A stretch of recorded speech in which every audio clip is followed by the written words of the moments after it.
The Bookshelf with me, Ryan Tubridy, is brought to you by Ballymore. Founded by Sean Mulryan in 1982, Ballymore has long put arts and culture at the heart of what it does, from supporting artists and performers to weaving creativity into the neighbourhoods it builds. Alongside this cultural commitment, Ballymore creates places with soul.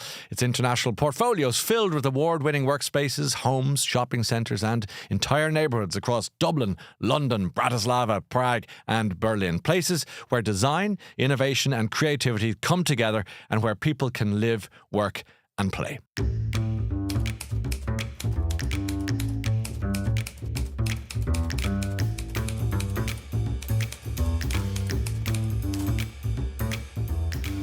Well, today on The Bookshelf, I am joined by one of Ireland's most respected broadcasters, the great Miriam O'Callaghan.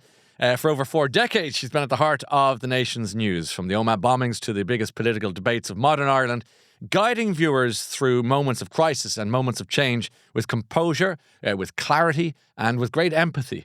Her brand new memoir, Miriam, Life, Work, Everything.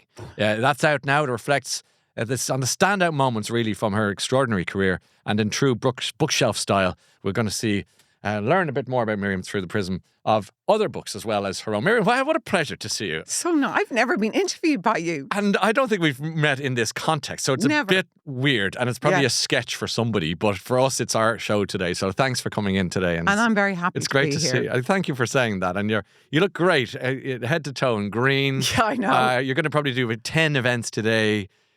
When you were young, as a kid, how many of you were in the house? 5 children and 2 parents. My mum and dad were from the country. My dad was from County Kerry, a small holding in a place called Currow. It's kind of like a crossroads, really. And in fact, the family farm is still there. It's called Callaghan's Cross. And he grew up, and they grew up with very, very little money, but he was very clever on a clishta. So in that generation, Ryan, they either went into teaching or the civil service if they couldn't afford to go to university. So he went into the civil service, and then my mum came from Laois.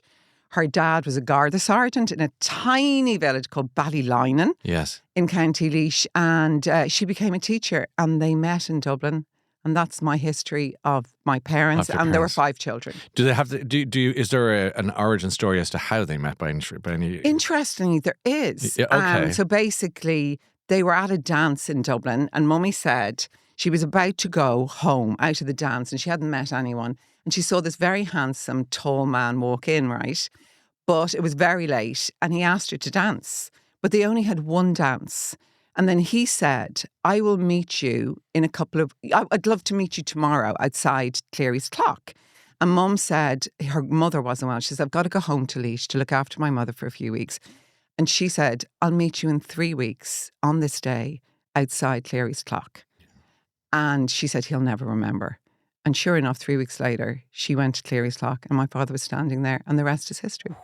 We should say for younger listeners, the Cleary's Clock is a very important part of the story in terms of Dublin lore. Yeah, it's true. It was a famous shop on our main drag of O'Connell Street, and this clock was the focal point for a lot of dates, a lot of meetings, a lot of comings and goings. We'd meet under Cleary's Clock. Yeah. So with no Cleary's Clock, we'd have no guest today. That is absolutely correct, They're Ryan. both completely related. United. Isn't that lovely? Yeah. And so you grew up in a busy house, obviously. Yeah, 5 kids.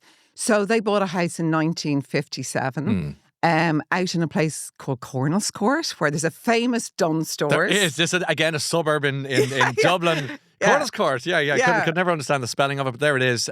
Big shopping centre, supermarket, Actually, it was the first time there was a big out-of-town shopping centre built in Ireland. Yeah. Ben Dunn built it. Yes. So there's a cul-de-sac very near it, and it was a 3-bed semi-detached house they bought. That's where we lived. My mother, Ryan, who still lives there on her own and is aged 97. Yeah, I think we'll talk about your mum now for a minute. Yeah. Because I follow you on Instagram. Yeah. And anytime I meet you, we for some reason we've mentioned your mum. Yeah. I think my sister might have met your mum at some stage. And I want to say that actually. Was it Rachel, I think? Rachel, your sister. Yeah. And my mum was shopping in Dunleary a couple of years back, not that long ago. And when she came out to get into her car, she couldn't find her car parking ticket, and also she was carrying heavy bags. And some really nice, gorgeous woman came up to my mum and brought her to her car, got her ticket, paid the ticket, put her shopping bags into the car. And at the end of it, your sister said, Mrs. O'Callaghan. Oh no, she said to Rachel, thank you so much. My name is Mrs. O'Callaghan. I'd like your address. I want to write you a thank you card. And your sister said, oh, don't worry. And then she said, Rachel Tubridy. And my mother said, are you anything to Ryan Tubridy? And she said, I'm Ryan's sister. My mother said, oh my goodness, you're such a beautiful woman. Thank you so much for having me. She says, by the way, I'm Miriam O'Callaghan's mother. No. I mean, who knew? The car parks. Yeah. I mean, from Cleary's Clock to Corners Court car park, we're getting all the great encounters. But that's a lovely story. I mean, again, I suppose illustrating the size of the country, and you never know. And the kindness of your sister. Well, more importantly, and thank you for telling that story, and it's very thoughtful. And but your mum, let's come back to your mum again, because she was at the launch of your book. She was on the Late Late Show, or at least she was in the pictures. She's how would you describe your mum? Interesting. I think she's of that generation of women who are unbelievably hardworking, but they never thought that much about themselves. Like, I just remember my mum, she was the principal of the local national school for decades. So she Big job. Big job, actually. There's now over 900 girls in it. It's called St. Bridget's National School. Was she in the principal park. of St. Bridget's? And actually, the funny story is, because she was such a great headmistress, there's a plaque beside the headmistress's office today, to this day. It says the Miriam O'Callaghan Award, right? And it's for the best pupil going through. And she insisted it should be not just about brains, but about kindness. Oh, but lovely. my girls went there. And I do think down the years, people thought, she's a pushy one. She's got like her name on the back. I said, no, it's my mother, the real Miriam Oh, O'Callaghan. that's so funny. I love that. I didn't know that. Yeah. And was your mum, so with 5 kids? Yeah. And suddenly you emerge as, this public figure, well known. Respected presenter and journalist and so forth. And then you've got the other 4 siblings. I'm probably projecting here a little bit myself, so forgive me. Yeah.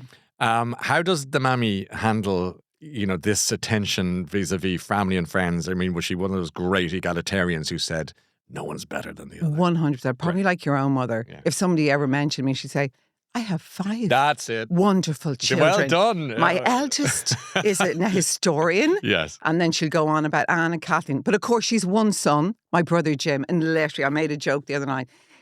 So she's one son, mothers and sons, right? Yes, she's currently the Minister for Justice in Ireland. So just in case people were going, so why would she, just to set up the story, but go ahead.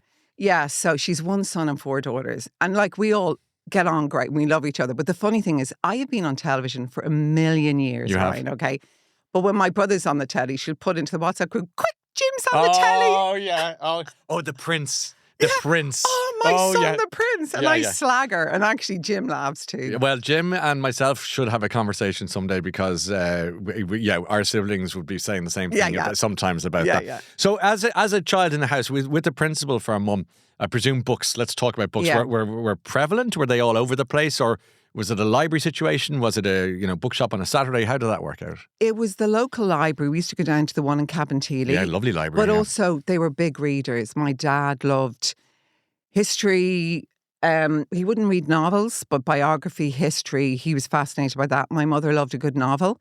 My grandmother, my mother's mother, was a huge reader. So I grew up all around books, Ryan. Yeah. And I think, look, it's a great education. Yeah, the gene travels, doesn't it? I mean, it's talk about leading by example. If you see books in your folks' hands, it does help matters immensely. And what were you drawn to as a youngster, as a child? Were you kind of comics, or were you books, or were you not interested in reading at that stage? I'm talking about under 10. Actually, yeah, comics, because my grandmother, my mum's mum, I loved her. And she used to come out to the house once a week, and she'd have a kind of a wicker basket. She was a great woman, and she'd have it piled full of sweets and comics.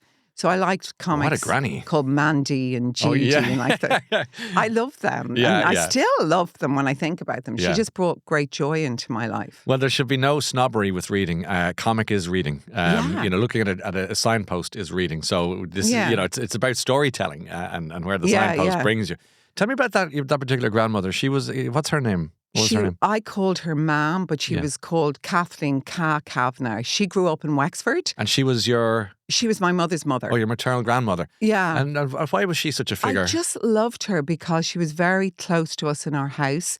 She came a lot. She was married to the Garda sergeant, my mother's father. But she came up later in her life and lived inside Circular Road in a flat. And she was just brought such joy. I think she was a feminist when I didn't even understand the word when I was a young girl. And I also felt that she was that generation of women who never had an opportunity to have her own independence. And she used to constantly say to me, Miriam, be careful, get your own job, Wow. work hard, get your running away money. And that always stuck in my brain, Ryan. Yeah. And I say it to my girls. So I always wanted to be financially independent because I think she felt she wasn't financially independent. Define running away money to me.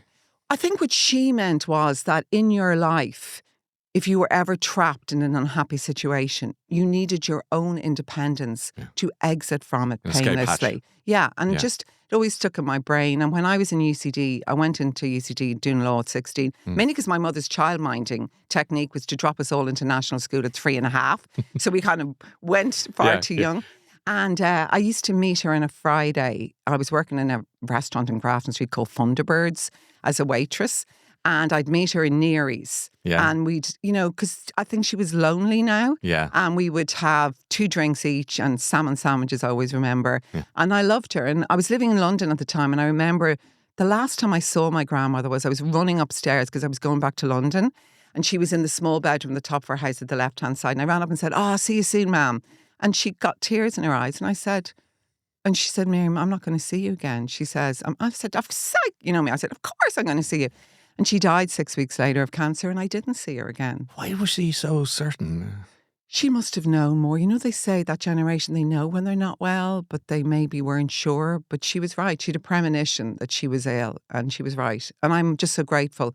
She brought such joy into my life. She was ahead of her time, wasn't she? She was a feminist. Yeah, she really was by the sounds of it. She was much more liberal than my mother. My dad used to say, McAlpine lost a great foreman in my mother. She's like terrifying. She's still terrifying. When I come home from prime time on a Tuesday and Thursday, I ring her. Yeah. Just, she's on her own.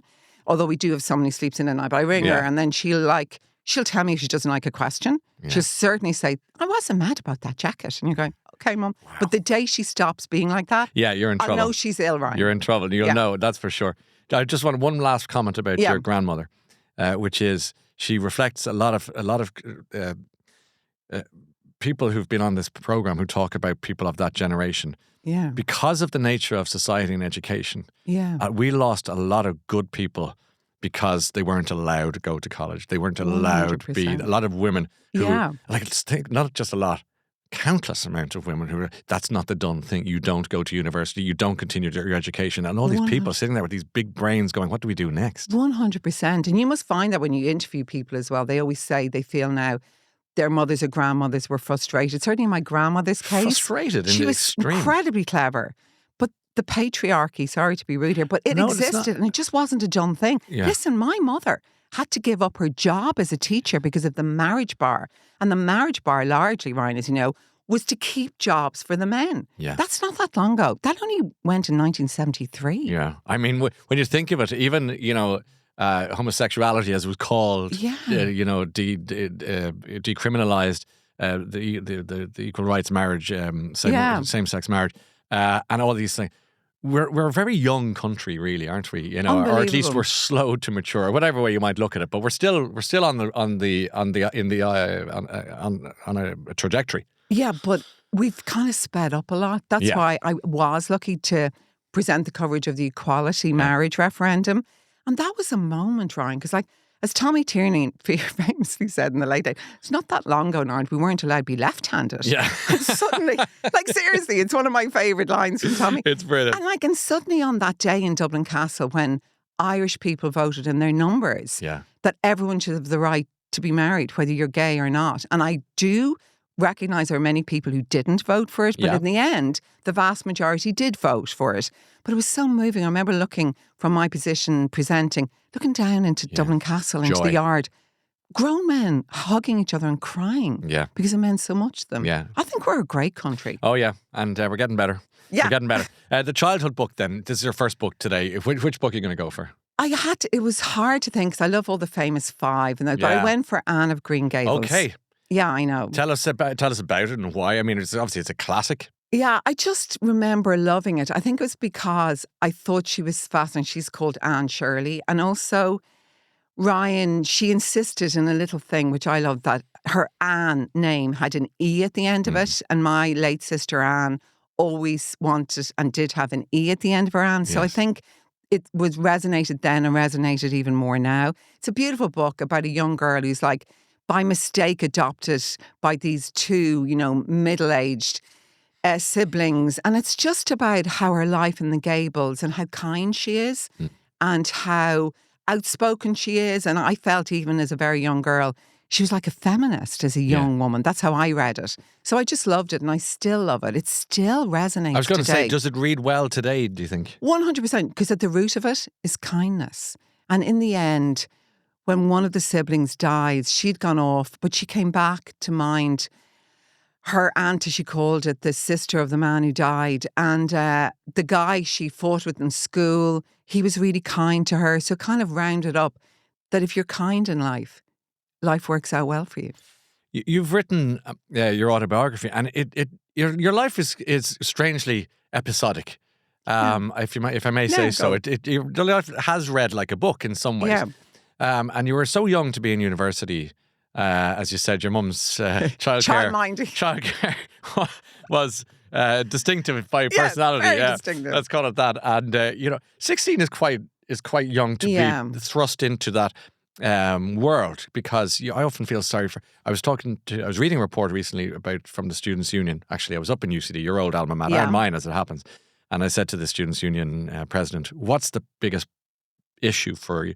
And he said loneliness. Wow, and I thought that was a big word. Interesting. 2025, we're all connected. We're not connected. Okay, that's another conversation. Yeah. But there you were. It takes confidence. And I'm looking at one of the most confident, at least on the front of it, people I've ever met. Were you like that at 16, or did you have to work on that? I really wasn't like that. Were you not? No. Were you were hardly shrinking violet? No, I wasn't a shrinking violet, but I grew up in a family sandwiched between two gorgeous siblings, my older sister, who got scholarships to Cambridge Ryan when nobody did. Yeah. Like, she was a genius. She still is a genius. She's an historian. And then my sister, who was just 1 year younger than me, were twins, Irish twins. And she honestly looked like a movie star. Yeah. Like, she was also I've seen clever, pictures, but she was a movie star. I still meet people who say she was a movie star.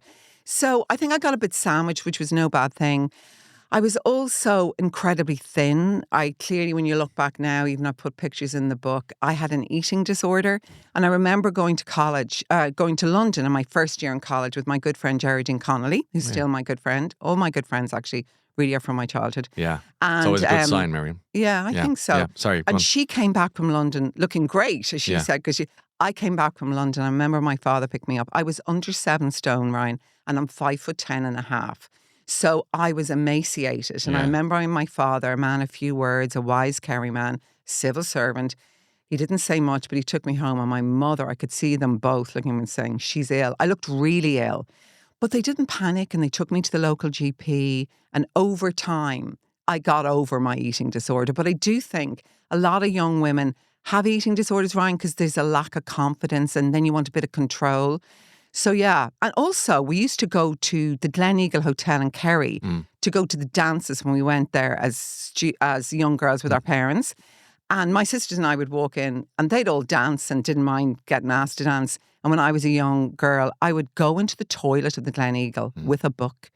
And I would stay there for about 6 hours until they were leaving, and we'd leave together. Because I was too shy to be asked to dance. Wow. Okay. So you've put a lot of things on the table there. Just briefly on the eating disorder. I think, thank you for talking about it. I think it's something in Ireland for many years when we were growing up. Yeah. Too much under a very busy rug of secrets. So thanks for that. It's helpful. And have you discovered why you think you might have developed an eating disorder? I obviously must have felt very insecure. And I think if you analyse eating disorders, and I'm obviously not an expert, it's often about wanting to take control of something in your life, rooted obviously in some deep insecurity.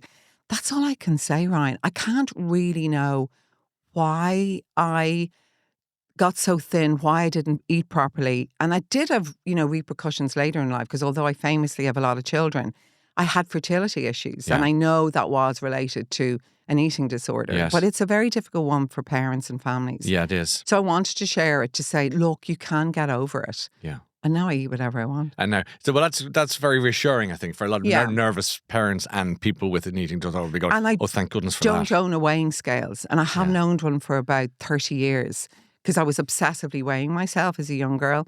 So I don't weigh myself anymore. I probably should, but I don't. Probably liberating, is it? Yeah. For a lot of people. Thank God for that.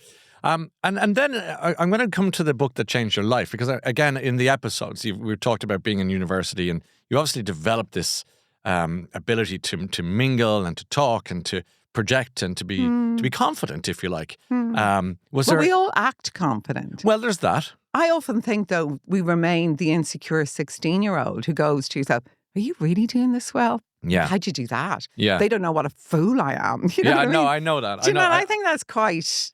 I think it's more people than you know think like that. Yes. Where you just go home at the end of the day going, phew. Yeah, got through that. That was exhausting. So what book are you going to pick for the book that changed your life? Well, I couldn't really find a book, if I'm honest, that changed my life. Okay, that's okay. So, and it's for later in my life, but for a lot of my career, I covered the Troubles in Northern Ireland. Yes. I started doing that in 1990 on a BBC Newsnight show.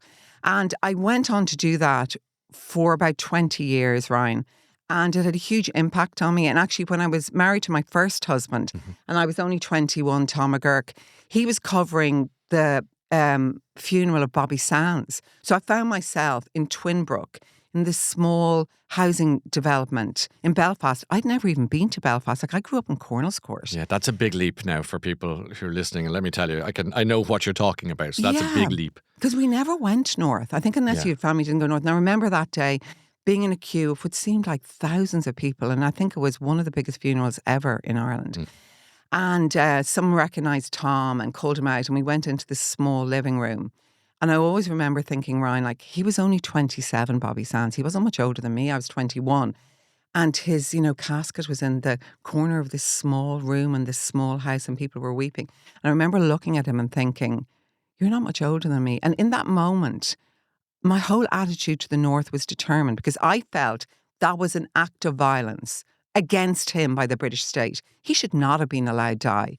But when I went on to cover the Troubles for years, I found myself in lots of those little small living rooms.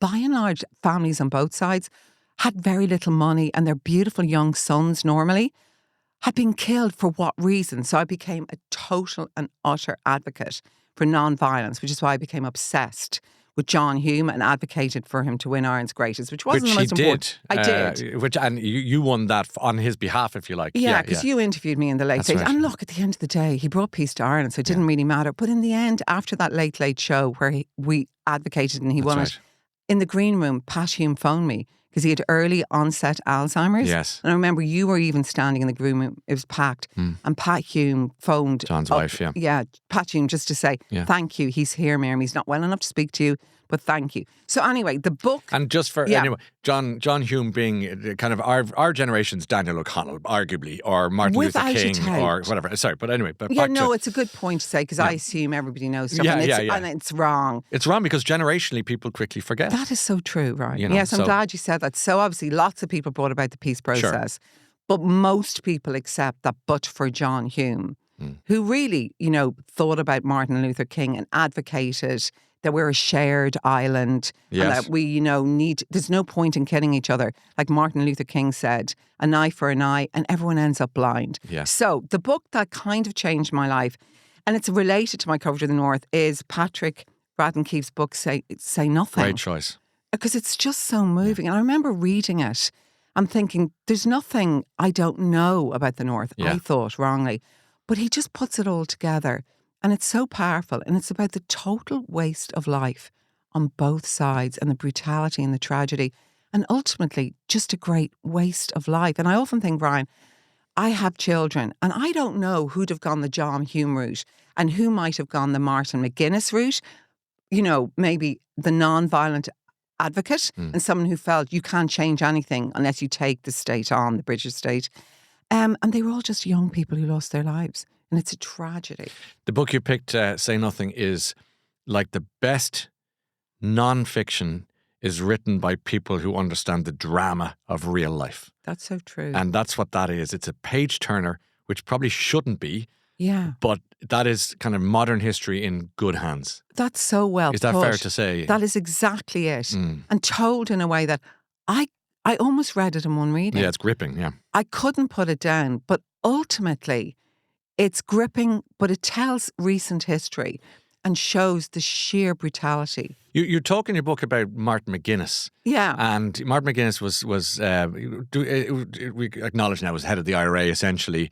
At a certain time. He did, but even in the Bloody Sunday inquiry, he acknowledged his own role within that. Within that. Yeah. And you said, that you asked him about his faith, didn't you? Yeah. Why don't you tell us a little bit about that and about the question? And like, did you put a lot of thought into that? Were you nervous asking the question? Were you? I wanted to run away. Did you? That was the 2011 presidential election. Yeah. We've just done one recently, actually. With Sarah McInerney, and we got a great new president, Catherine Connolly. But this was 2011. Yeah, vicious campaign. Oh, vicious campaign. I even get the shivers thinking about it. I remember it well. There were 7 people in it, right? And I did the final debate on my own. And I remember standing in front of a podium. Yeah, I was watching. And I actually felt like I was standing in front of a firing squad. Wow. I mean, the funny thing was at the end, and this wasn't the worst bit, as we were kind of coming to the end after an hour and a half, I thought, thanks be to God, this is nearly over. I actually thought I was going to faint. Yeah. And then Dana, before I get to Martin again, Dana Rosemary started, who won the Eurovision for Ireland years before, and there was no interest in politics. Go on, say. Gorgeous woman, actually. Okay. And she started reading, like it'd be like you interviewing live. Yeah. Almost 1 million people watched that. So she was standing and she started reading, and my core producer came in my ear. He's saying, what the F is she talking about? And I'm live on TV. I'm going, I don't know, but I can't say blah, blah, blah. But a few seconds later, I said, what are you talking about, Dana? What are you talking about? She kept reading a statement. Turned out to be something about a court family case. issue, blah, blah. Yeah. But that was that. But before that, we'd been discussing, we'd written a question about the oath you have to sign when you become the president of Ireland. And it mentions God. And when we wrote that question, I thought that Michael D. Higgins would have a problem with that because, not a man of great religion, I think. Yeah, but he's interesting. I never thought it would be Martin McGuinness. So I asked them all, and everyone else answered it. And then Martin, to be fair to him, who I was extremely fond of, started to talk about it. And he talked about his faith and how important it is to him going to Mass. And in that moment, I hadn't written the question, Ryan. And it just struck me. And I'd asked him this question before. I really had. I just said, how do you square your great faith with being involved in an organisation that has murdered so many people? Big question, Miriam. But I've asked it even of British fighter pilots. In other words, now they just ended up bombing people, but still. But they're not running for the presidency of Ireland. Yeah. And he paused and he was so shocked. He immediately said, that's a disgraceful question, Miriam. And at the moment, I just wanted to collapse. The way you're trying to look really brave. And I'm going, I'm actually going to collapse here. Yeah. I really did feel that. I can believe it, yeah. And he's like, he's a formidable guy, man. He's just glaring at me. He said, that is a disgraceful question. And I said, can't remember what I said, but he went on. And he eventually said what I thought he would say, which is that war is brutal. Yeah. Terrible things happen. Like I'd asked him the question before, and I assumed that's what he would say. Terrible things happen. But he said a little bit, but not much. Anyway, so we got over with it and I thought, I'm actually going to collapse. I just wanted to go home, hide under the duvet with a large glass of red wine. Yeah. But as we were walking out of the studio, he said, Miriam, can I see you alone in your dressing room? And I thought, oh my God, here we go. I'm going to be killed here. What's going on? I was like, oh, I was like, of course. You know the way you're acting. I thought, oh my God. But the funny thing was, Peter Feeney was my head of current affairs and Carolyn Fisher was the publicist. And all his people were there. So we went into your old dressing room. You know that small number one in RT? Yeah. Little IKEA special, Yeah, tiny room. Yeah. So I went into the room and Martin sat down and Peter Feeney was knocking on the door saying, are you okay? I said, no, it'll be just fine. But funny enough, he sat down, the banquettes. I sat in that and he sat on the one chair that's in there looking at me. And then there was a pause. And I said nothing. And he said, I can't believe you asked me that question, Miriam. And I said, Martin, I've asked you that question before. He said, not in this environment, not with so many people watching, and not with my grandson watching. Ooh. And in that moment, to be fair, I realised he was very upset that his grandson was watching. But I looked at him and I said, Martin, aren't you really lucky that your grandson has you? Because if people hadn't been killed in the huge numbers on both sides, he wouldn't have you. And he just looked at me and I said, but I'm sorry I upset you. That wasn't ever my intention. We left. We got on great. Yeah. The following morning, there was a charity event where, again, I was interviewing the 7 candidates and I looked at him, he looked at me. I went up to him, gave him a big handshake, and the picture of the two of us together appeared in all the papers the next day. And I interviewed him lots of times after that and we got on great. Incredibly, listen to your story. It's a remarkable story.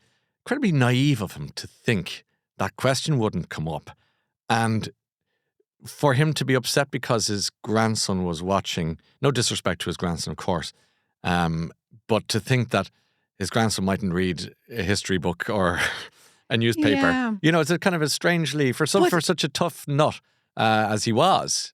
I think, though, he was truly upset. Yeah, no, I don't. Like he was. I think also Not. maybe I was thinking afterwards, years later, because the peace process had been going on for so long, I do think people forgot about what had gone before. And I don't mean that badly, because he was crucial, himself and Jerry Adams, in making sure peace progressed. That was without doubt. Yes. And that was courageous for them. Constructive amnesia might help us all move the hell along. I totally agree with that. Yeah. Okay. Can I talk to you about your sister? Yes. Anne. Yes. Because with the E at the end. Anne with an E is she's just such an important figure in your life. You talk about her a lot in the most beautiful way. And I get the sense that you miss her every day. I don't know you very well, Miriam. I know you. I've met you a few times, but I don't know you well. But the bit that I do think I know you, this is probably nearly the most central person in your life. Without a doubt. Can you tell us about her? Well, I always say it is my BC and AD. So long story short, we were Irish twins. We were born a year apart. Sure. I'm very close to all my siblings, like you are, Ryan. Yes. But at that moment, we were just very close and we'd started to young babies together in the early 90s. So she had 2 little girls and I had 4 little girls. So we hung out together all the time. And she was 33, right? And I always remember, and I was 34, I was sitting on the step of my house in Killiney. And one day she was holding her baby, I was holding my baby. And the lovely thing is those 2 little girls, Clara and Lizzie, are now best friends. But anyway, it's beautiful. Yeah. And she just said she didn't feel well. You know, like we all always say, like, well, I thought maybe she's tired, young babies. 5 months later, she had died of cancer, stomach cancer. And for me, Ryan, I just couldn't believe she had died. And I know lots of people have suffered loss in their lives, but I was so upset. I just couldn't believe it. She had a little girl of 2, a little girl of 4, a husband who loved her. And I honestly couldn't believe it. And my parents, who I absolutely adored. And I do remember being in St. Vincent's Hospital, that great hospital near us in RTE, and my dad being in the lift with my mom. And he was a man of few words, a very quiet, caring man. And it was the day before Anne died. We were going down to the canteen to get a cup of coffee. And he just looked at me and he had tears in his eyes. And he said, Miriam, we're losing the jewel in our crown. We're losing the jewel in our crown. And I was so angry as well because they were such good people and life had come along and kicked them in the face. So I've always spoken about her. It is my BC and AD. And I also think the worst thing if you die is that you're forgotten. And the lovely thing now is loads of people come up, even since this recent book went out, say, I knew your sister in UCD. Yeah. She was a movie star. She was so beautiful inside and out. From what I understand, she cast a spell. Without, like, it's hard. Even people will say that. Yeah. She says, a guy I met the other day in the dentist said, we used to hitch in those days into UCD. I know you couldn't do it now. But he said, I gave her a lift one day and he said, I was spellbound by her beauty. But she was as lovely inside and out. Yeah. Maybe she was too lovely for this world. I don't know. Maybe like, why did she die and why did I not die? As I get older, Ryan, I think life is such random bad luck. How do you answer that question? Bad luck. Random. A cell goes rogue and she died, age 33. I just don't think life... It made me realise in the moment, though, because 8 weeks later, my beautiful father was going out to get, those little mass cards when people died, like a memorial card, walking out of our semi-detached house in Corners Court. And he got a stroke and he died 2 days later. And I remember, we were all back around another bed in St. Vincent's Hospital. back in the same graveyard in Shangana. And I thought, oh my goodness, nothing can ever be as bad as this. And I don't think probably anything has been as bad as that Never. since. Nothing else matters. That's why I never take, I think like you, I work hard, Yeah. but I never sweat the small stuff, Ryan. Nothing's ever as bad as that. The word that my word of the last year or two is resilience. 100%. And I see it, whether it's people in small business, keeping the show alive, keeping their heads above water. I see it in people grieving, people who are, particularly people who are predeceased by a child. Yeah, 100%. It's remarkable. And I don't know where the strength comes from, but I'm going to ask you, and your family, after those horrible times in Vincent's and beyond, what do you attribute to what do you attribute the survival of resilience and the strength to keep going? Well, we mentioned my mom earlier, who's still alive in 97, compos mentis, brilliantly. She never once, she lost her daughter and her husband within 8 weeks, Ryan. She never once, she was of that generation, said, why me? She's a great faith, and I think it's stoicism. Resilience, yes. They were different people, and I learned from my mother. So I've never said, why me? I have said, why Anne? But that stoicism, that resilience, I've learned that from my mother. Let's go to, and I'm glad we remembered Anne today, by the way. I think it's lovely. I always think it's lovely to talk about beautiful people who have somewhere else, but hopefully they're hanging around here listening in and they're around. I believe that, by the way. Yeah. Do you talk to Anne, yeah? Yeah, I pray. I try to go to my local church every day. I light 3 candles. I have the same prayer I say. And Anne and Daddy are in it. And Steve's mom, who died when he was 4. Steve is your husband. How did you meet Steve? Am I allowed to ask that question? Or? Yeah, well, the same year that Anne and Daddy died, my marriage broke up. Yes. So I separated from Tom. Yeah. It was a difficult thing to do. I'm by nature very cautious, very conservative. My family are very conservative. But I separated and it worked out well. Respect, decency, stay nice. Right. He's got a great relationship with our girls, and his wife, Caroline Kennedy's an amazing stepmom. Great. So it can work out great. Yeah, so I was separated now, and I'd been with Tom since I was 19. So I was suddenly thinking, hey, I'm free, to kind of be myself, have a bit of fun. And then I had been working for BBC Newsnight, but I stopped for a few months when Anne got ill. And I hadn't been working for them at all. And then a lovely woman called Karen O'Connor, deputy editor of Newsnight, phoned me one day and she says, it was June. And she says, Miriam, we're doing a film on the 150th anniversary of the Irish famine. She says, and we'd love you to come back and report on it. And we've a lovely new producer called Steve Carson. Here it comes. Here it comes. And I said, immediately though, it sounds like I'm a bigot. I was like, Carson, Irish famine? Okay, it'll be fine.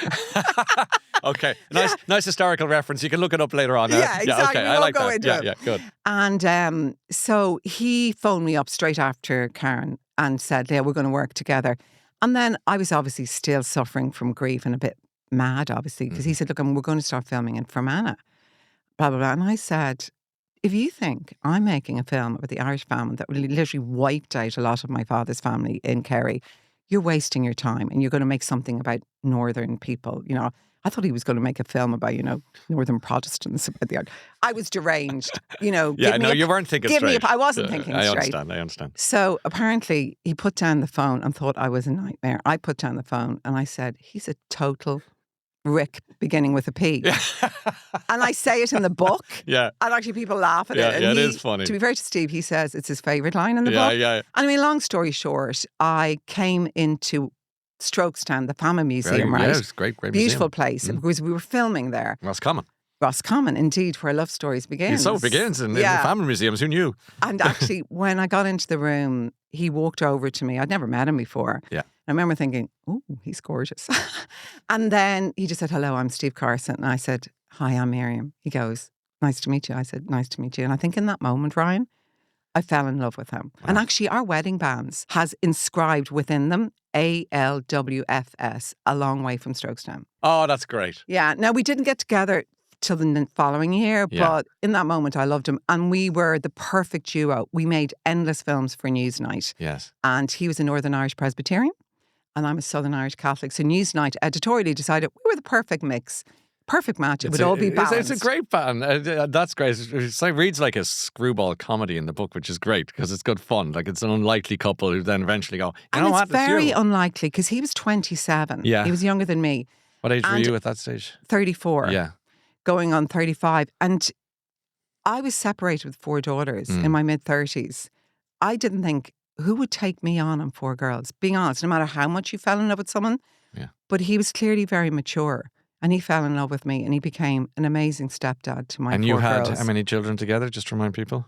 4 more. It's 4 to As add my to- mother said, did you have to have 4 more? Well, completing the octet, keeping the planet alive, Miriam, you're a credit to the world. And I know for a fact, because of the small nature of the island, that your kids, I've met some from chapter 1 and I've met some from chapter 2, or at least not even my own have met some from... Anyway, they come with the highest compliments to you, all of you. Thank you. And Ryan. it's a beautiful illustration of when blended families go right. And I love that. Let's go to the book that brought you joy and that makes you smile or laugh or keeps you happy. What are you going for? I still dip into it. It's Nora Ephron's Heartburn. Talk to me about this. Oh, just because she was so funny. I mean, she's written other books about the neck. It's all about the neck, about aging women. She's just really funny. Yeah. But this was a story about a marriage breakdown that didn't go so well. And it's about betrayal, but she does it all so wittily. She writes about how when, she was giving birth to their child, he came in with a particular diamond bracelet. And then she realized so soon after he'd always been buying his girlfriend a diamond bracelet at the time. But she writes it without bitterness. Yeah. She just writes it with wit. And I just love reading Nora Ephron. Super talented. Yes. Super funny. And I still dip into it. So she's your go-to. You're going, having a bad day, having a bad week, or just saying, I just want to just roar laughing at this. She's just so funny and she's such a good writer. Yeah. And, she just writes about feminism and men and the patriarchy, which I'm big on. She's fantastic. How's the patriarchy doing? How are we doing, Miriam? Are we still getting on your nerves, or what's going on? I'm sitting in front of someone who's clearly a lovely guy, brought up well by his own mum and dad. I have 4 sons I love, a brother I love, a husband I love, a father I love. So by and large, I love men. But I do. There's such a caveat there. Go on. But I do think it's interesting because of late, my brother Jim has become the Minister for Justice. Yeah.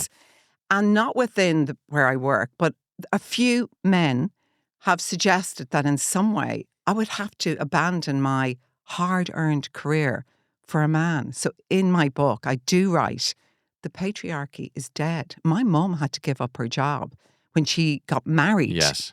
Because she was a teacher and she had to give up her job because they wanted to keep the jobs for men. Yes. So I'm saying to the world, it's nearly clearly gone, but the patriarchy remains in those few guys who would suggest that my hard-earned, glorious career that I've worked my butt on for you work 40 hard. decades. In fairness, you work hard. 4 decades would in some way be scrapped for a man. So any man. So your brother gets this big job, and it's a huge job in the cabinet as Minister for Justice.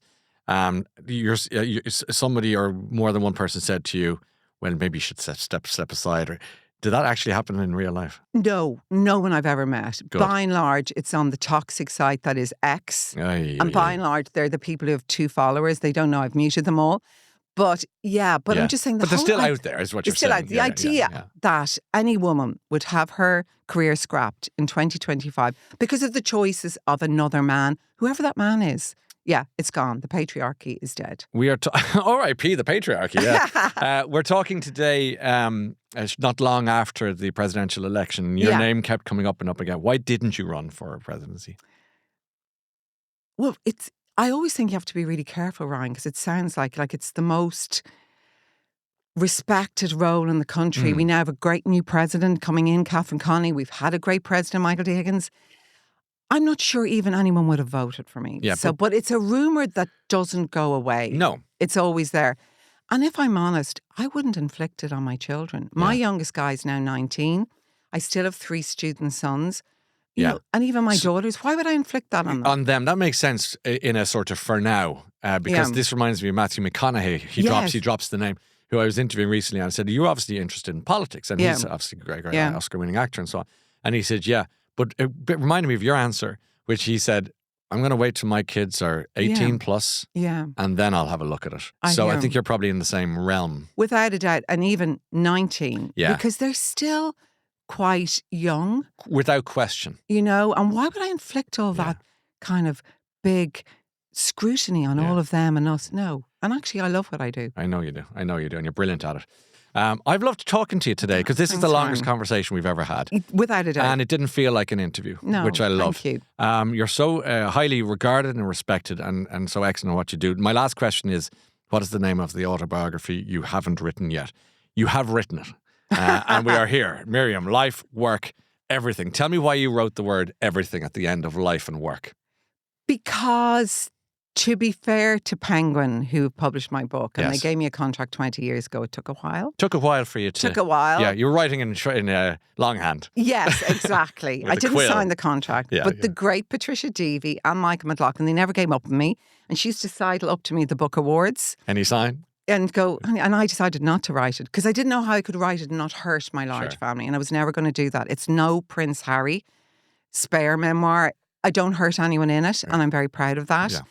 So eventually I wrote it. And why did I write it? I think eventually Patricia came up to me at the book awards not that long ago and she says, Miriam, if not now, when? And it must have sunk in my brain because I got up the following morning at 5 a.m. and I started writing. The boys were going to the loo upstairs and they heard me and they said, what are you doing, Mum? I went, I'm writing my memoir. And they went, all right, okay. Great. Straight up and no messing. And the everything is because initially I thought the best way to hurt no one is just to write about my career. Yeah. But then I thought it would be so dishonest. And I also thought about the day of the Omagh bombing. I was christening my baby son, Jack. Yeah. I was pregnant with my baby son, Daniel. My house was full of people, loads of journalists.